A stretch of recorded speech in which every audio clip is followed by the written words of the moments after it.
আসসালামু আলাইকুম। আজকে চলে আসলাম গরু কেনার ভিডিও নিয়ে। যেহেতু এটা কুরবানির ঈদ, গরু তো কিনতেই হবে। আর আমি আমার আগের ভিডিওতেই বলেছিলাম আব্বু একটু জরুরি কাজে দেশের বাইরে যাওয়াতে গরু কেনার দায়িত্বটা আমার উপরই ছিল। তো এটাও আমার ফার্স্ট টাইম এক্সপিরিয়েন্স, আমি কখনোই গরুর হাটে যাইনি।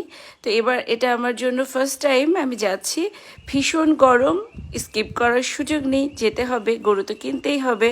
তো আমরা চলে যাচ্ছিলাম, আমাদের বাড়ি থেকে গরুর হাটের দূরত্ব অলমোস্ট হাফ অ্যান আওয়ার। তো আমরা একটা অটোতে করেই যাচ্ছিলাম। ভীষণ মনোরম পরিবেশ, অ্যাজ ইউজুয়াল আমি বলছি, যতবার গ্রামের ভিডিও দিচ্ছি ততবারই একটা কথা বলছি, এই ব্রিজটার উপরে না দাঁড়ালে আপনি বুঝতে পারবেন না যে সৌন্দর্য উপভোগ করার একটা ভয়ঙ্কর যে নেশা থাকে, আপনাকে ওখানে দাঁড়িয়ে থাকতেই হবে, এরকম একটা ব্যাপার। তো আমরা অটো থেকে নেমে হেঁটে হেঁটে চলে যাচ্ছিলাম গরুর হাটের দিকে।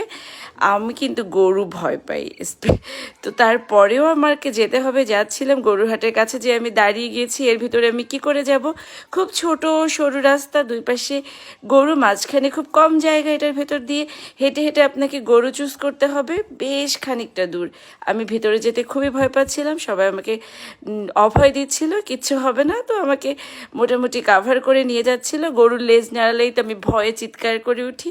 গোটা হাটের লোকজন আমার দিকেই তাকিয়ে আছে, আর আমার মনে হচ্ছিল গরুগুলো যেন কেমন যেন আমার দিকেই তাকিয়ে আছে।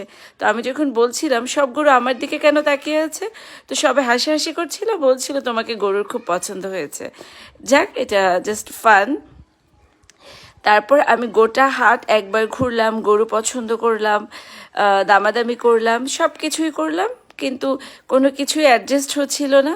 তো আমি খুব টায়ার্ড হয়ে গিয়েছিলাম। আমি এসে বাইরে কিছুক্ষণ আবার রেস্ট করলাম, পানি খেলাম। তো তারপরে আবার আমরা গরুর হাটে গেলাম। আমার আব্বুর রিকোয়ারমেন্ট হচ্ছে একদম 100% দেশি গরু হতে হবে। তো এই রিকোয়ারমেন্ট অনুযায়ী আসলে অ্যাডজাস্ট করাটা একটু প্রবলেম হয়ে যাচ্ছিল। তারপর আলহামদুলিল্লাহ অনেকক্ষণ চেষ্টা করে আমরা ঘুরে ফিরে ফাইনালি আমরা কিনতে পেরেছি রিকোয়ারমেন্ট অনুযায়ী।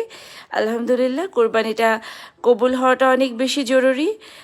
তো দোয়া করবেন যেন আমাদের এই কষ্ট সার্থক হয়, আল্লাহ আমাদের এই কোরবানি কবুল করে নেন। আল্লাহ হাফেজ।